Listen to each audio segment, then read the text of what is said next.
If I may have everyone's attention, we're going to get started. Thank you all again for being and spending the afternoon here with us.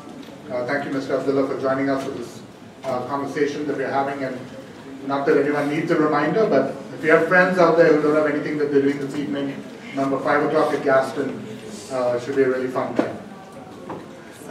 Our final panel today has two individuals who, in some sense, really require no introduction, in that they've both become synonymous with high-level commentary on India, Pakistan, and of course Kashmir. But allow me to do them the courtesy of an introduction. Let me start on my left with Christine Fair, who's an assistant professor in the Security Studies program here at Georgetown School of Foreign Service, well on her way, though, to being associate professor, I should add, so just a matter of a little time. Christine has a PhD from the University of Chicago. She has written a book that is going to be a must-read for many years and decades to come, Pakistan Army Fighting to the End, in which she makes a provocative and extremely plausible argument that the way the Pakistani military establishment has chosen to define victory is essentially that as long as it keeps fighting, it is victorious. A particularly pessimistic conclusion from the perspective of finding solutions to some of the seemingly intractable problems that affect India and Pakistan. Stephen Cohen is arguably one of the dean of South Asia scholars in Washington, D.C. For a long career, he has offered the very best commentary on India, on Pakistan, and on South Asia more generally. There are a few people who enjoy, I would argue, the respect he does both within the academy and within the policy establishment. He is a senior fellow at the Brookings Institution, has a PhD from the University of Wisconsin, and did his undergraduate work also at Chicago. The idea behind this final panel is to have them, in a sense, react to each other, but also to offer their own perspectives on what they see at today in Kashmir and where the potential for both trouble but also maybe hope might come from. And then, if we have time permitting, we'll open it up once again to you for questions. Without further ado, I'll ask Stephen to get us started with this conversation, and then Christine will offer some her perspective, and then we'll chat. Yeah, thank you, Irfan. Let me say, before I say anything else, I'm happy to be back at Georgetown. I was a faculty member here for a couple of years, and now this is a new building. I had lost my way coming here. But I think that Georgetown, especially with this event, and perhaps other events, could take the lead on the East Coast of having a conference which could be of national or international importance. And I've been arguing actually with one of your earlier deans that Georgetown should take the lead in establishing a South Asia current events conference, a recent contemporary South Asia conference. Nobody does this. Wisconsin doesn't do it. Berkeley doesn't do it. Deal with economic, political, strategic issues. Do the culture stuff also. But I think that this could be, because of the location in Washington and the staff and the faculty now, I think we're well equipped to do that. Let me say that I've listened to. Okay, yeah, I've listened to many of the presentations, and I agree with most of them. I don't have any strong disagreements. Some of my former students have spoken. I think. You can pull the mic up a bit. Pardon? If you can pull the mic up a bit. Okay, yeah, but not everything has been said.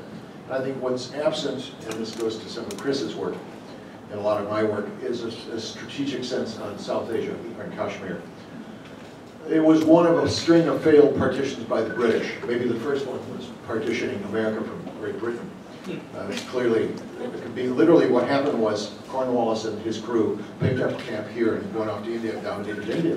That's how the Indian Army was created, by royal officers from America.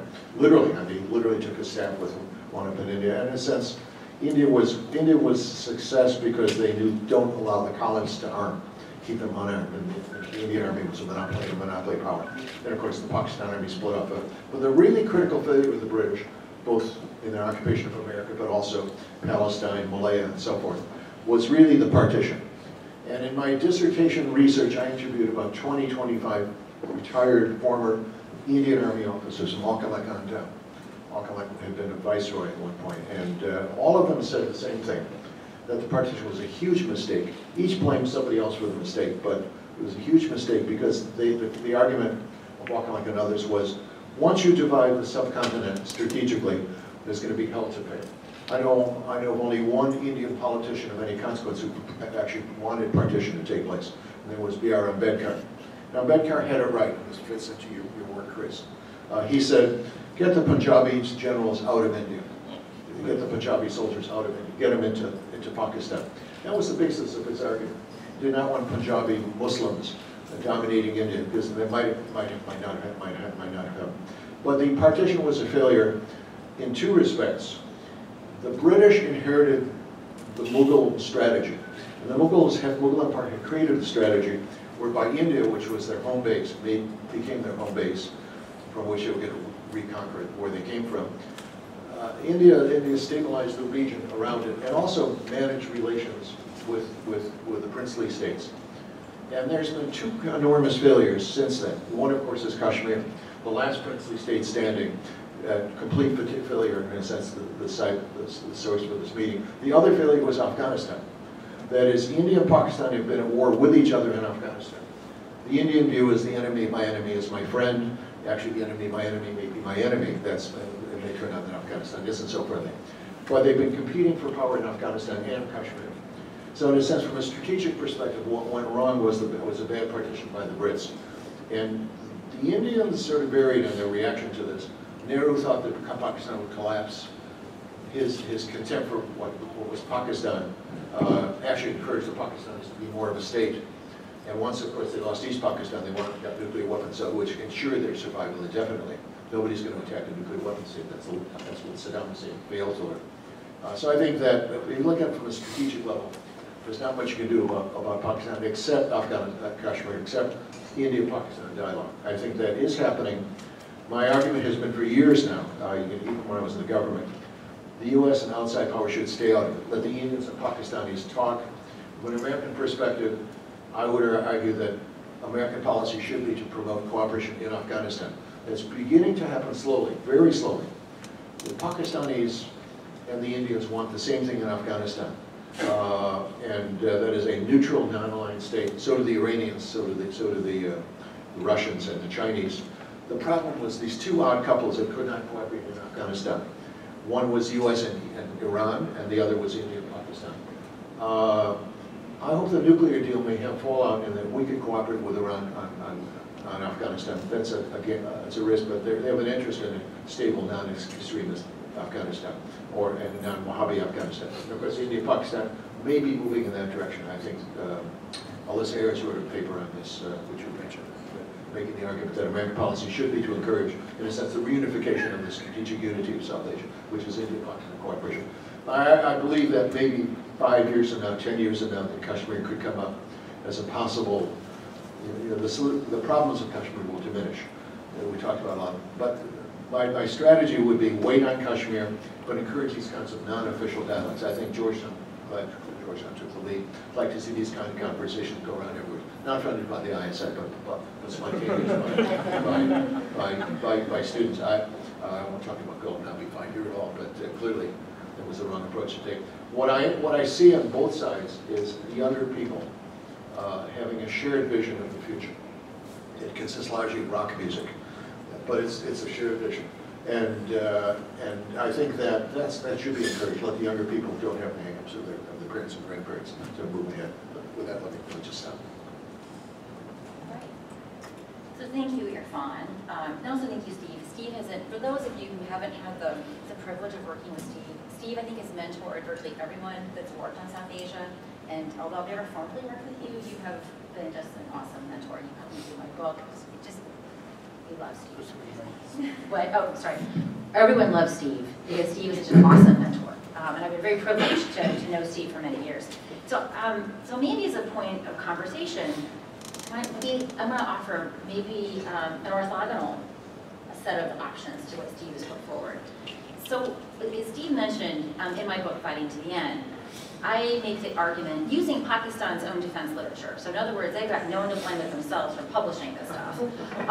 That their interest in Kashmir is not about strategic concerns. In all of the years of looking at the Pakistan Army Journal, never once saw an article where the Pakistan Army said, we need Kashmir because of water security, the ridge line, the LOC isn't tactically defensible. No such argument whatsoever. Instead, they couch their arguments about Pakistan's claim to Kashmir in ideological terms, rendition nation theory, full stop. They're fighting to the last Kashmiri for their ideology. And not only that, you can either use the strategic culture approach that I use, and by the way, my idea of using the source of literature, their literature actually came from Steve. I think Steve is the only other person. I think Akhil Shah in his book has also made some use of it. It's a very underutilized trove of data. But you can use the institutional, the strategic culture literature that I did, or you can make a materialist argument. No matter what argument you use, it's equifinite, you come to the same conclusion that the Pakistan Army has no interest in there ever being peace with India, full stop. And there's just loads of data to point to this. Nawaz Sharif, the Lahore bus diplomacy, Musharraf wrecks that with Kargil. When Zardari finally talks about putting the MFN on the table to reciprocate something that India did in the 90s, the Pakistan Army starts beheading people in Kashmir. And we've seen what Kiani as well as Raheel Sharif has done with respect to Nawaz Sharif and his efforts to seek rapprochement. He basically brought out Dumb and Dumber, also known as Qadri and Khan, to emasculate his government. And by the way, the tactic of Dumb and Dumber was also used in the final throes of the Zardari government to get the PPP to promise to step down a day earlier than they were supposed to do per their mandate. So, the Army has a huge institutional claim in making India the Hindu enemy that seeks to destroy, dismantle, decapitate, whatever, subjugate an Islamist Pakistan, who is the only country that has the kopure to stand up to this Indian hegemon. And so, I actually think that the U.S., it's time for us to think very differently about this region. You cannot reform an ideological state with the tools that we have. So I've argued very strenuously in recent writings that we need to just treat Pakistan like a normal state. It doesn't mean pull up the embassy and go home, but it does mean stop the nonsense of a strategic dialogue. It's not strategic, it's not a dialogue. And certainly stop the big aid. So we may not be able to transform Pakistan's behavior with respect to using terrorism as blackmail under a nuclear umbrella, but at least we don't have to suffer the indignity of subsidizing it and even subsidizing the death of our own troops in Afghanistan. So how does this play into Kashmir? So I've actually, over several years, I've really come to think about the Kashmir problem very differently. And I think we need to stop thinking about it as an international dispute. I think this has become part of their rhetoric, and we don't even think twice about it. Every presidential candidate says Kashmir is the most dangerous place on earth. It's the most dangerous place on earth because we indulge Pakistan's belief that is any play in the game. Pakistan, I don't care what it is, there is historically no claim that Pakistan has on that part of Kashmir administered by India. At this point, there'll be some Pakistani who says, "Bata the plebiscite."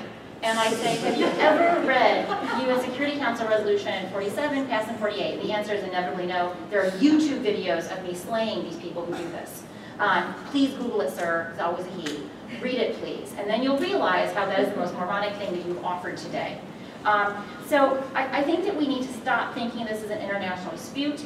And basically, instead of framing this as an India-Pakistan conflict, we really frame it as two internal conflicts, right? Delhi and Srinagar, and Islamabad are actually Rawalpindi, depending if we're looking at GHQ or whether we're looking at APARA, and its relationship with Muzaffarabad. And by decoupling it, making it not an international dispute, we do two things. The first thing we do is that we stop rewarding Pakistan for terrorism. If it even had a moral or ethical argument to make in Kashmir, it's been vitiated by their support of these Islamist terrorists who don't even respect Kashmirians, right? Let's be very blunt about who these terrorists are that they're sending into Kashmir. They're sending in Wahhabis. Well, they're not, LADs is not Wahhabi, that's a misunderstanding, but Lashkar-e-Taiba is LADs, and these Deobandis are, of course, absolutely terrible, and we've looked at some of the things that they've done with throwing acid on women's faces, the destruction of Sufi shrines. So these guys are bad news. And they only use Kashmir instrumentally to get at India through the communal issue. And of course, this is facilitated by the Hindutwadi nutters that are dominating the political discourse today in India. So by taking away this bilateral or international patina, we're in a better position to encourage Delhi and Islamabad/Pindi to deal with this Kashmiri issue as an international affair. And I want to be very clear, I mean, India's track record in Kashmir is well known. I'm not in any way, what's the word I'm looking for, relieving India of any burden to treat its Kashmiris like the citizens it claims to be. But I'm also going to put the blame on Islamabad and Rawalpindi for basically treating its Kashmiri population like a zoo that can be used for jihad and a pawn for political purposes. So Pakistan never gets the inadequate amount of bad credit for mistreating its own Kashmir population. So I'm going to argue that if we really care about human security in both of these parts of Kashmir administered by India and Pakistan respectively, the only way forward is to do what we all know, is to basically ratify the LOC as the international border. And the US can do this in a couple of ways. One, stop calling it an international dispute. Stop recognizing it as a disputed border. Two, using our adequate military and economic assistance to Pakistan to incentivize that. I've written very clearly, it makes no sense for us to give Pakistan helicopters and strategic systems like F-16s when, in fact, the biggest source of a conflict with India are the terrorists that they continue to grow, nurture, man, and mission. So why are we giving Pakistan these weapon systems when, in fact, they're causing the very conflict itself?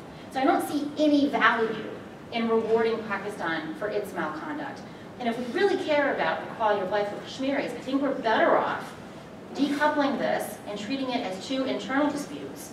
And we know how India and Pakistan are on these issues. I think we're much better encouraging them quietly, but very diligently. And I think Obama has said some of the right things, certainly to Modi, that they need to treat their citizens as citizens. I think that's the best way we can use our resources to advance human security in this region. Thank you. Whenever Christine talks, I feel like I need a nap right after it because I'm so tired just trying to keep up with the flow of ideas. But that was amazing, and it was, I think, both of you have delivered what was promised, which is, a very broad sweep in a very short amount of time. I imagine that the comments made have engendered a lot of questions. If there are, feel free to raise your hand. We'll bring you a mic. While we're waiting for those hands, I have a question for both of you in a sense. So I guess the first question that we haven't really talked a lot about today is the potential role of China moving forward.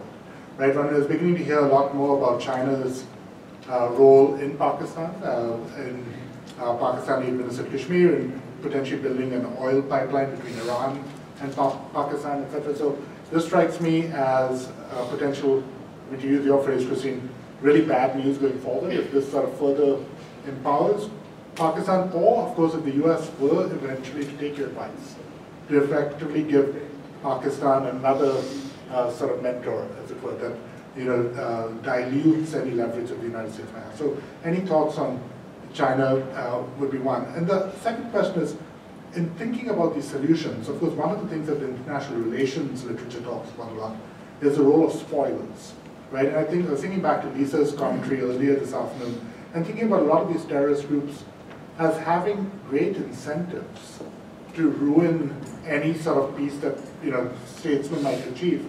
How do we empower these statesmen? I mean, is there any hope that they can look past, say, another 26/11, right? I mean, that the peace seems to be approaching, and then something like that, right, derails the process. How do we sort of, undergird a peace process that is immune to provocation?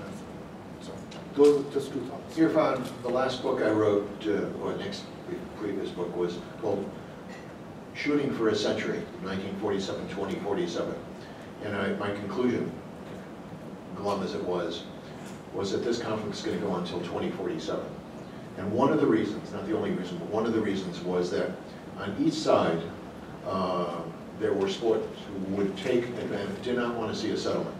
And they could always mess things up, and I think the Mumbai attack may have been there, either out of control operatives or state direction. But there were plenty of opportunity for spoilers to reckon. My view is that this is a conflict which is not unique, but analogous to the Israeli-Palestinian conflict. That is, both sides, each side feels that it's a threatened minority, even the Indian side. And therefore, it's hard to get these things resolved, and they have sort of perpetual motion, conflict machines. That's why I agree with Chris, that the U.S. policy should be to come out and say, well, it's going to, everybody agrees it's going to be the line of control. It will be the line of control. That's American policy, and let everybody adjust around themselves. China? China, I used to think that China had no real role in this, but the Indian Army persuaded me that a China-Pakistan linkage did present a strategic threat to India. But on the other hand, China sees the role in Afghanistan perhaps we should have seen it as a diplomatic issue. And I'm not quite sure whether the Chinese PLA makes policy independent of the Chinese government. That may be true in some instances, may not be true. But I do think that the Indians have something to worry about, a linkage between China and Pakistan up in the north up there. And then because what's at stake is not so much territory or people, but water. That's a huge issue for all countries involved. And as China begins to dam some of these rivers, India is a downstream country, and so is Pakistan. So there's a joint India-Pakistan concern about getting China into a dialogue about river and water management. Chris? So I have a somewhat different view on this whole spoiler issue. So, like, for example, we know Mumbai wasn't spoiler, right? We now know from David Headley Coleman and everything else that this was straight up ISI. We know that, in fact, David Headley Coleman was himself an entrepreneur. He couldn't get LET himself to buy off on his idea until he got picked up illegally transiting through Khyber, and he runs into an ISI officer and he says, hey, don't arrest me, I have a plan to sell you. So we actually know now what we did not know in November 2008. This was ISI planned really from the time that the ISI meets Headley. So for my view, the Pakistan Army, God, they are so clever. They are a self-licking ice cream cone. They love to cultivate the idea that these guys are off the reservation, that these are snakes no longer in the aquarium. And doing this is actually quite clever, because it actually raises the cost of reining them in, right? They can actually extract more rents from us. Oh, this is so very, very difficult. You have no idea how hard it is. And so by cultivating the idea that they're not on the reservation, it increases their bargaining power. I encourage all of you who know Urdu to read the terrorist Twitter feed. I read them every single day. If you want to know what GHQ is thinking on Yemen, read Jamaat al-Dawa's Twitter feed. You have to do this. You absolutely must. It's ironic that these terrorist organizations are allowed to tweet at will when people who have set up parody accounts. My friend Halfiz Saeed, he was actually banned from Twitter because they thought he was a real terrorist, but the actual terrorist is allowed to tweet. So the spoiler issue, I think, plays to Pakistan's advantage in particular. Now, India has been incredibly insouciant about its domestic issues, and Irfan, you and I have talked about this in the past. For the longest time, the issues of Kashmir remain disconnected from the Hindutva politics of the plains. And now you have a very real problem. And I think you said this yourself in a meeting, that the Structure Committee report gave India's Muslims something to hang on, something empirical to say, look, we are this badly off. And you have, I think, a real opportunity for groups like Lashkar-e-Taiba to do as they've done, which is set up proxies in the Indian Mujahideen. And the farther these proxies can get away from ISI, the more plausibly deniable it will be that any attack came from the ISI. So when I sort of think about what can we do to manage this spoiler issue such as it is, on the Indian side, they've got to get their law enforcement act together. I think the biggest tragedy of Mumbai, apart from the fact that 10 terrorists did what they did, was that the Indian law enforcement and the national security guards and every other apparatus was inept. It was a human tragedy, right? We can go through the corruption that undergirded the personal protective equipment of the police and the chief of the anti-terrorism unit who was killed. And we know about the corruption that went into the purchasing of those arms. So we know about the corrupt police. I mean, this is well known. And we know that states in India do not execute their police budgets, right? They have more money than they can execute. Why? Because the politicians like having them as their personal lashkars. So until police reform gets real in India, Mumbai's will always, by the way, maritime security, all the things that came out, these vulnerabilities are still there. Intelligence has to get real. So that India can in real time sort out, is this ISI, or is this actually a spoiler?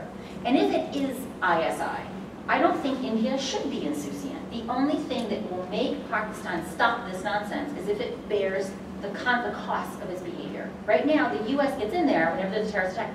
Please calm down, India, please calm down. And then we say, Pakistan, please make some lies. Say you're corralling the terrorists to make India. Give them an excuse to back down. We need to stay out. And we need to signal to the Pakistanis, if you do this, you will bear the consequences of your action, full stop. Because this is game theory 101, right? Pakistan is basically playing this game and maximizing its rents. On the Pakistan side, I don't know how to put this more bluntly. We need to enforce our own laws. Right now, all the aid that we're giving to Pakistan is under a waiver. Secretary Kerry has completely made a nuisance of ourselves by completely overlooking the release of Lukhvi. Hillary Clinton herself, as far as I'm concerned, perjured herself in March of 2011 when they said Pakistan was in compliance with the Kerry-Lugar-Berman security conditionalities. So we need to really, I think, view this spoilers. I don't think India should just lay back and take it every time there's a Mumbai-like attack. On the China, and by the way, India will have to think about what does it mean that what are the military options that it needs to have to respond to certain kind of Pakistani provocation, something between do nothing and do everything. And the lesson of Kargil is that small wars, limited conflicts are possible. That's the lesson from Kargil, right? So India is going to have to really think about what is in its suite of responses, everything from covert. I'm a big fan of Ajit Doval. That's probably the only thing I'm a fan of in this government. Everything from really nasty covert operations to some version of cold start should be on the table. China, I actually think, is actually really an interesting actor. Because from China's point of view, Pakistan is a check that's bounced twice. And it's about to bounce thrice, right? It understands the Pakistan problem. And, you know, and it uses Pakistan to take a punga with India, right? So when the Pakistanis say, you use us to screw Afghanistan, well, the Chinese use you to screw the Indians. Maybe you should stop being an instrument of screwing a little bit more. So the Chinese, they have a very clear tap with Pakistan. But they also aren't going to buy them out, right? They give Pakistan basically loan aid. We're the only one that gives them a free ride with grant aid. And China has... We don't give them grant aid. No. We give, look at what... Military aid? No, look at what the ESF, the economic security monies that we've been giving. Alan Cronstadt compiles this. It's about a third of the total that we've given them. And then CSF is, of course, fungible. So what's interesting about China, and Steve, you have the best quote about China. We're fighting to the last Marine to make Afghanistan safe for Chinese exploitation. It's true. The Chinese will not get the copper out of Anat unless there's a railway, right? And China is actually, I think, one of the only places that the Tibetan Railway is a really, they have the capability of building railways in Afghanistan, and they don't care how many Chinese die. They simply don't care. So China actually has enough commercial interest in both Afghanistan and Pakistan to care in a way that we won't. And we are unable, I think, to process China's role because of the policy lenses that we see with the region, right? We mostly deal with Afghanistan through CENTCOM, but it's PACOM that deals with China.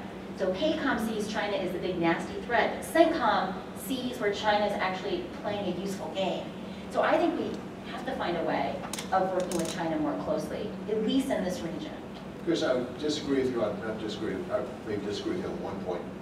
I think that when the TTP, which had been supported more or less by the ISI, started attacking the Pakistan army, there began a process which we should encourage, and the process was reconsideration by the army of the use of terrorists. Now, so far, they've agreed that they will stop supporting terrorists that are attacking them, but they haven't said anything about those who are attacking India, or terrorists, or whatever you want to call them. And I think that began a process in the army, especially when they showed videos of Pakistan army officers being beheaded by these guys, rethinking their role. And like Kennan, I agree that in the case of Pakistan, like the Soviet Union, we need a containment policy, which doesn't mean cutting them off or making them an enemy, but managing them, because like Soviet Union, they're a nuclear weapon state. They actually do help us, and the Chinese occasionally, and even the Indians occasionally. So I think it's not an either-or thing. Even the ISI, it's not clear to me whether the ISI runs Pakistan or whether the Army runs ISI. Who's in charge? ISI people I've met in the past I met good ones and I met bad ones. Same with some intelligent people, or Indian raw people. Some were more sensible than others. But I think that we should be trying to influence that debate within Pakistan. And as I can see, younger Pakistanis clearly are on the side of more forthright Pakistan policy towards Kashmir, towards India. And the one senior general who said this, besides Karamat, was Musharraf. I met Musharraf right after his coup. He went down the road on Kashmir all the way to the end. I was astonished, scribbling does, I was astonished how he wanted a dialogue, peace with India, Kashmir, and he talked about things that came up later. Then an officer sitting with him said, "Sir, our policy is plebiscite." So Musharraf stood up, was stated, we can't, no, we have to have a plebiscite first, then we'll do it. But he then changed his mind and actually began moving down that road. Others in the army I talked to at the time were not so sure about it, but they said if the Indians want to go that way, we'd be happy to go too. But we don't trust them, in a sense. The Pakistan army is based on fear of India. But given that, more than half your population was taken away from you by Indian arms, there's, as well as Pakistani companies, there's basis for that. Two-finger intervention on this. They're going after the TTP. I agree we should encourage this, but we should also be really clear about how they're doing this. So remember the TTP, they're all Deobandi. And I hate to go into nomenclature, but it's really important to understand that the Deobandi interpretive tradition, they share an infrastructure of mosques, madrasas, and who's in this umbrella? You have the Afghan Taliban, you have Jaish-e-Mohammed, Huji, Hua, Hum, Lashkar-e-Jhangvi, SSP, now operating under ASWJ, and a whole alphabet soup of killers, all right? So what they've been trying to do, and of course, how did the TTP come into being in the first place?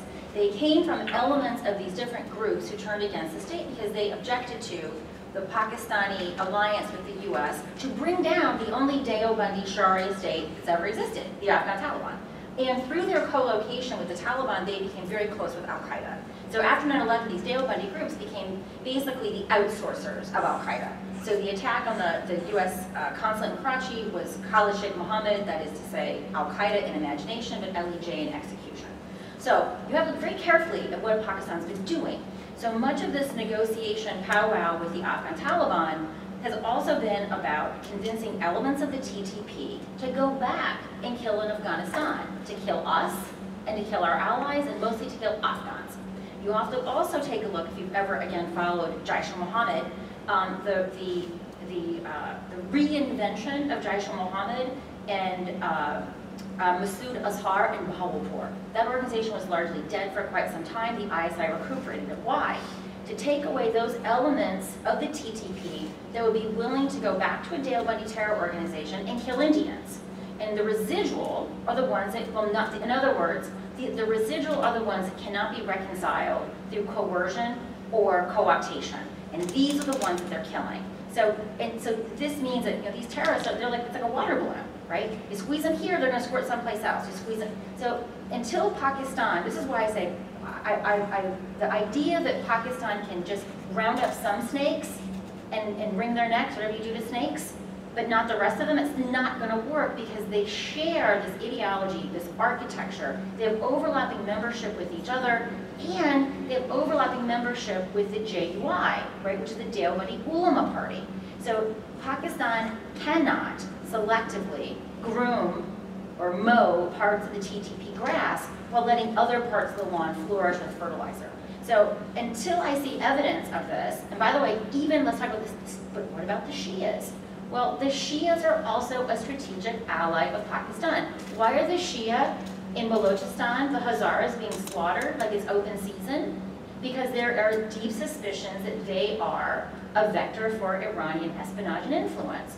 Even in Quram, right? So even the sectarian groups, and by the way, let's talk about the beheading. Who's being beheaded in the Pak army? If you watch those videos, the TTP have been calling out Shia members, Shia officers and Shia Jawans. So there's also a Shia patina to this, which brings us back to the Gulf policy, right? If the Pakistanis, for how much money they get from the Saudis, what last spring was 140, it was a ridiculous number. What was it? Do you remember what it was, Raza? How much did the Saudis pay to rent Pakistan's policy last spring? 1.5 billion. 1.5 billion. Yeah. So in some sense, if you look at who's going to fight IS, in Iraq and in Syria is the LEJ SSP people, because they're the ones that have this desire to go and slaughter Shia or Alawites. And so even these fellows dovetail into the Pakistani-KSA relationship. So even these people who have killed tens of thousands of Pakistanis, including Pakistan officers and Jawans and frontier corpsmen, are still assets. And oh, by the way, their leadership still fruits about with Nawaz Sharif, with impunity. So I just don't see the evidence of this changing, oh, we see things differently. What I see is more of the same. They want to ride this tiger, and they think they can ride this tiger, but they can't get off this tiger. They just cannot. When I was in the Did State they shoot the tiger? when Drone the tiger? I was in the State Department in 85, 87, there were people who were arguing that the Soviet Union was going to go on indefinitely, and shortly thereafter it disappeared. So I think we cannot rule out the future. Indonesia, when I was a graduate student, was one of the hot topics because Indonesia was the aggressive state in Asia. And the Greeks and the Turks were a good subject for PhD dissertation because that's an eternal conflict. All of these things have changed. I'm not optimistic about Pakistan, which is why my book is pessimistic. I've been pessimistic from this time. I started writing about Pakistan. My first book was 1985. But I think that you can't foreclose the future. You can't say this will happen because you don't know what's going to happen. Pakistanis don't know. We don't know. Who would have thought that, you know, I won't talk about details, but I think that's a really great note on which we don't know the future, but we can help make it. And so hopefully we'll have many more conversations on the we future. don't, Irfan, we don't even know the past. Historians argue among each other about what happened. And the past is prelude to the future. So. Yes, well, one of the things we'll hope to do at Georgetown is educate ourselves about the past and inform the future. Thank you for helping us get that conversation started. Please join me in thanking Steve. I'm hoping all of you are sticking around for 5 o'clock. If you are, please make your way over to Gaston. We have to register you and check you off for security reasons. But we'd love